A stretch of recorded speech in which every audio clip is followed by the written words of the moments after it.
Well, welcome back to the studios of LEB TV. It's Jacket Talk, brought to you by Heritage Bank of the Ozarks, also by Mercy, and by Missouri Cooperage. It is Laker Yellow Jacket Week in football. Back with the Sheriff. We're going to be on the call on Jacket Nation this Friday night.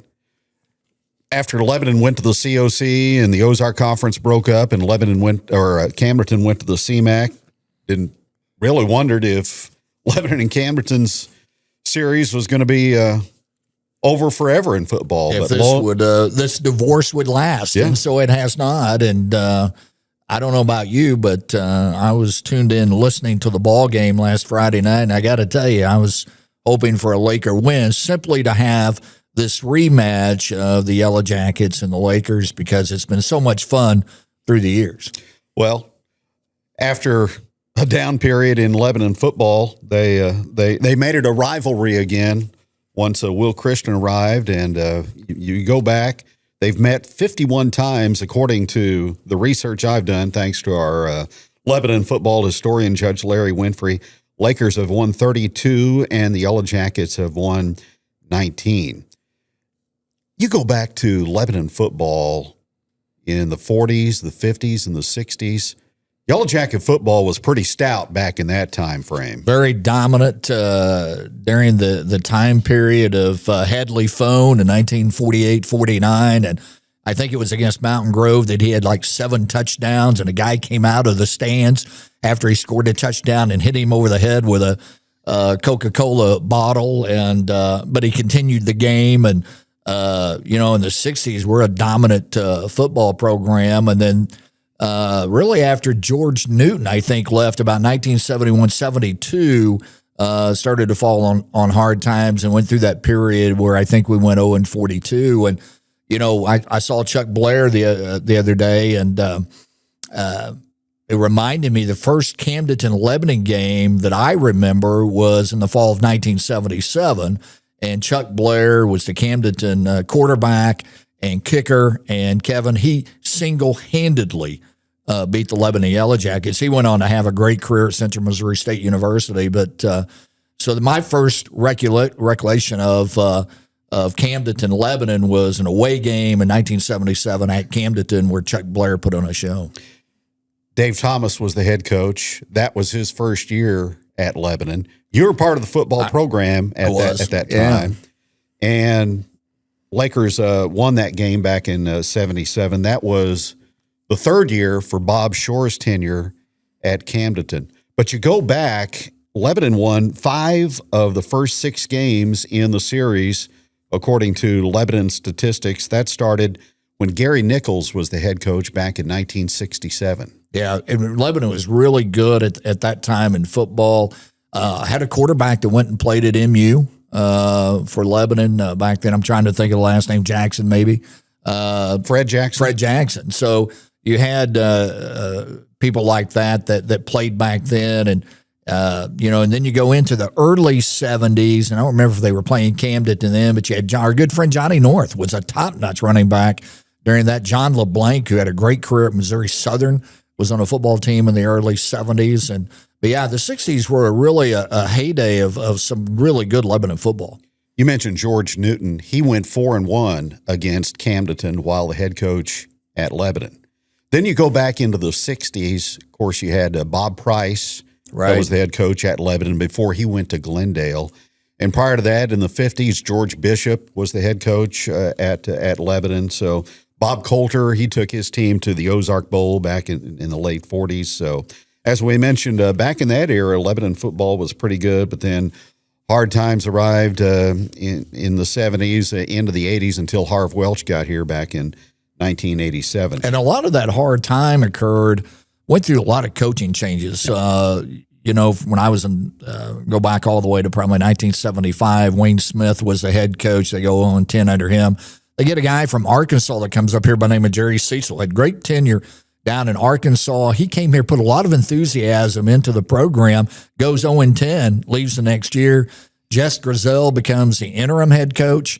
I really enjoyed playing for Jess Grizzell, and he later became the athletic director at Lebanon, and then had a long career as an assistant football coach at Waynesville. But We had an 0-10 year, and then Dave Thomas comes, and you remember his resume. Dave Thomas came from Wisconsin, but he'd been an assistant coach under Pete Atkins at Jefferson City during that time period.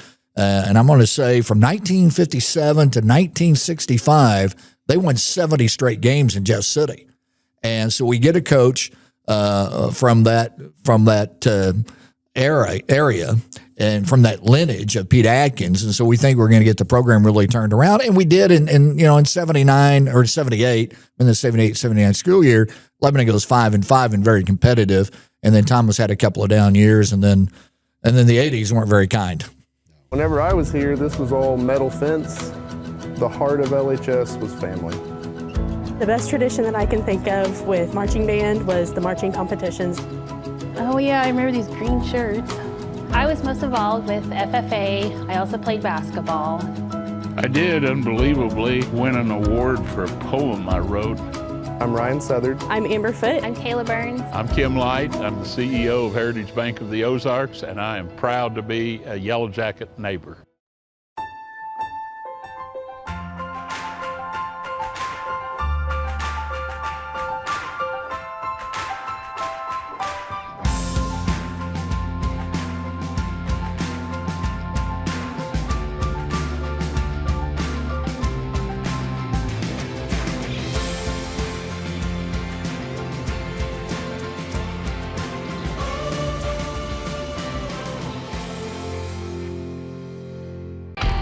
At Independent Stave Company, our mission is for our employees and our community to flourish.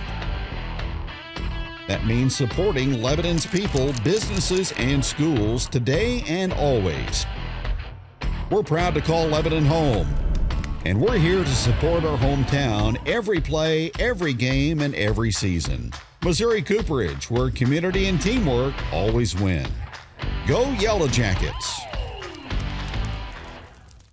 Kelly Groom arrived in Lebanon from William Jewell, where he played quarterback in college. He was here for 2 years, and Guy Weber, his assistant, was here for 2 years. And then, as we said, Coach Welch arrived in 1987. And the series between Lebanon and Camdenton was put on hiatus in 1988 and 1989 before it resumed in 1990. And then the Yellow Jackets won the 3 straight in 91, 92, and 93. And then you mentioned Chuck Blair. He took over as head coach. He was here for 7 years. And then in the early 2000s, Lebanon was back in the Ozark Conference. And again, kind of in the coaching carousel for a couple of years. He had Lloyd Sisko for 1. Jeff Knight was here for 2, worked hard at it. And then Will Christian arrives in 2005. And that's when Camdenton-Lebanon football turned from a series into a rivalry. It really did, and it was kind of, you almost equated to like a girlfriend. You were kind of off and on with her early on, but it really became a relationship. And I would say that about 2008 is when it really became a relationship, and that's when Lebanon beats Camdenton. And you have to correct me, for the first time since 1993, and beats them in Camdenton. And I saw a post the other day, but I remembered this. I would call it the rainbow game. We're on our way up to Camdenton. I think we'd had some rain, obviously, and I'm about Decaturville, and I saw the biggest, prettiest rainbow, and it brought Lebanon a win that night at Camdenton. Yep, Jackets won that game, and I can remember Justin Britt standing in the end zone, listening on a big boombox radio to our post-game interview with Coach C after that game. And then Yellow Jackets took off and really kind of dominated after that point in time against the Lakers, as they won consecutive games as 08, 09, 2010, 2011, and they won the first game in 2012. That game was at Camdenton, 46-21. Lebanon won that one, and Brock West ran for over 300 yards that night. Just one of the greatest individual performances. He either had 4 or 5 touchdowns. There was a kid that had a really long run in that ball game of like 70 yards. He only had 8 carries. I think he had 101 yards that night. So in Brock West, and I think he had a run. Kevin, I think he had a run of about 79 yards on a play, and I can remember I had the play-by-play of that, so it had to be either in the second or third quarter. And as he made a cut to get loose, I remember saying something, how things just pop into your head, and I make the comment during the call, he's the best we've ever had. and I would argue, and we've had some great running backs over the years, but I don't know any of them that were more exciting with the football than Brock West. And that doesn't take anything away from Jack Slendenning or John Barry. But, man, Brock West, when he got the football game, it was exciting. It sure was. Well, that 2012 season, Lebanon had a great regular season, and then they got the rug pulled out from under them by Camdenton here at home in the district championship game. November 5th of 2012. I will never forget that. Lakers won the game here by a score of 42-21. Then Camdenton went on and won the next 2 years in 2013 and 14. Then it was kind of back and forth. There were a couple of occasions where the teams played twice, including in district competition. And the Jackets coming in to this Friday have won the last two in the series. 2022 was a two-game session as the Lakers won in the regular season 45-28, and then Lebanon turned the tables in the district championship game that year, winning at Camdenton 55-14. And then 2 years ago was the most recent meeting. Jackets won that one 34-26. And I think in that game, Camdenton mishandles a extra point, and then Lebanon gets the ball back, and I think Jack Slendenning punches it in on the other end, and that kind of sealed the deal in that ball game. But, man, we've had some really close – we've had several one-point ball games with Camdenton, and it's either – we've had some blowouts, but most of the time it comes down to that final quarter. One of the wildest games, and you mentioned an extra point, 2009, I recall this. Lebanon won that game 28-27, but Camdenton had scored in the final moments of that game, and they mishandled the snap on the extra point, and the kicker picked the ball up and almost scored a two-point conversion, which would have given Camdenton the victory in that game. You know, and I don't remember the coach that told us, and it may have been Harve Welch that one time said, offense is for show, defense is to win, and extra special teams is how you lose games. And how often does that happen to where you get a pump blocked or a missed field goal or a kickoff return that loses a ball game, especially when you get into the playoffs. But sometimes you have those crazy things happen, and a kicker on a muffed of extra point almost gets the 2-point conversion. Coaching wise in the Lebanon Camdenton matchup, Harve Welch went 3-3. We mentioned Fig Newton; he was 4-1 before he went on to Springfield. Coach C is 11-11 against the Lakers, so he's got a chance to get back over the 500 mark. For the Lakers, Bob Shore 20-6 all time against Lebanon. You know, second winningest all-time coach in the state of Missouri, behind Pete Atkins. If you look at just Missouri wins in Missouri, and what a dynasty that he had, and Jeff Shore a lot of times doesn't get the credit that he deserves with the coaching record that he had at Camdenton as well. But we talked about Bob Shore the last time I was on with you, and he could dominate that program.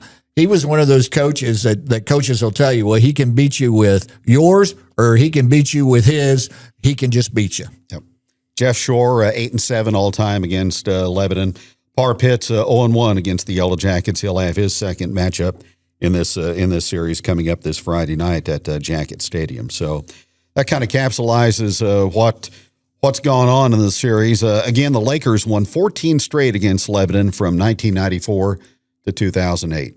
It was what a run that is, and they weren't all blowouts. There were several close games, and the most heartbreaking Lebanon loss I think I've ever done with Camdenton since I've been doing games in the media was 1998. Lebanon was ahead 16-0 at Jacket Stadium.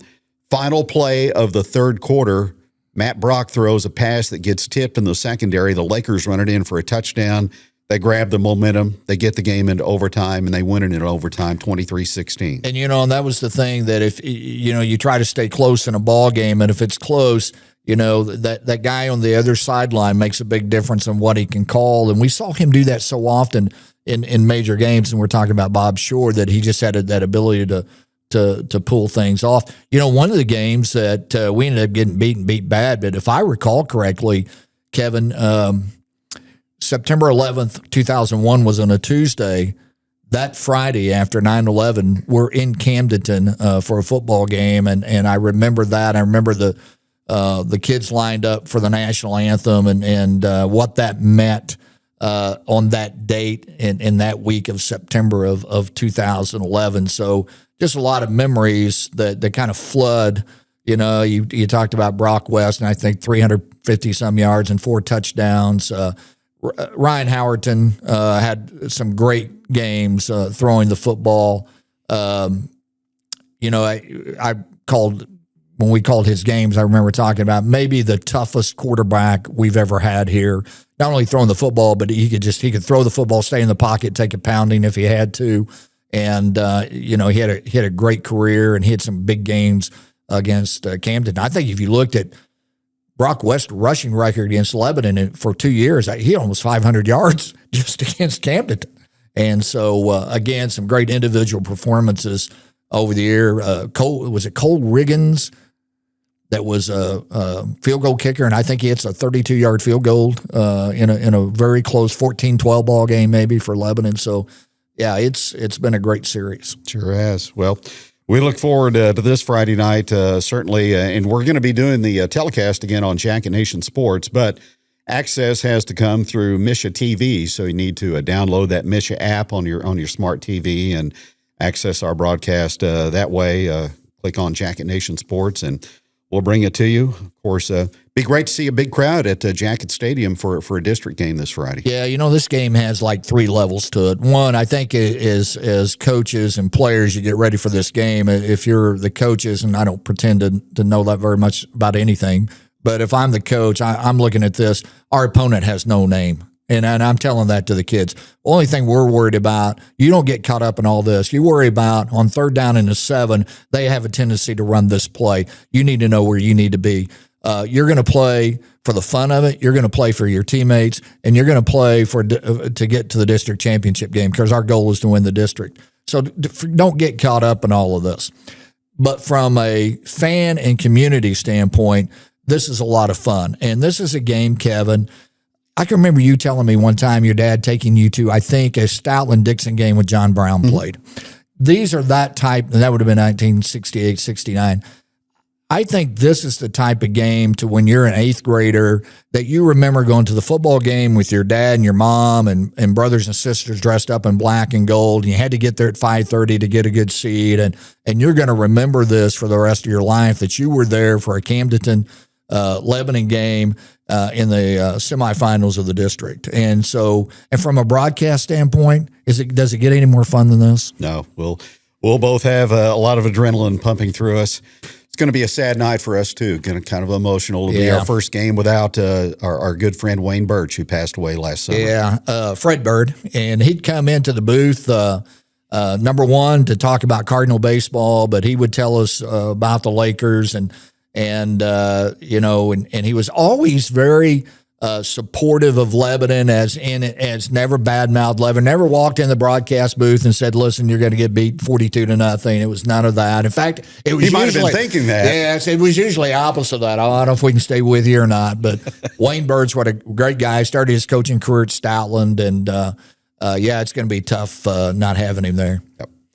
So the Lakers and the Yellow Jackets, they will play game number 52 in their all-time series, and a lot is on the line coming up this Friday night. Hope to see you at Jacket Stadium. If not, tune in for the broadcast here on Jacket Nation Sports through Misha TV. Jacket Talk is brought to you by Heritage Bank of the Ozarks, with locations in Camdenton, Lebanon, and Plato, by Missouri Cooperage, and by Mercy Health Systems. Thanks for joining us from the studios of LEB TV.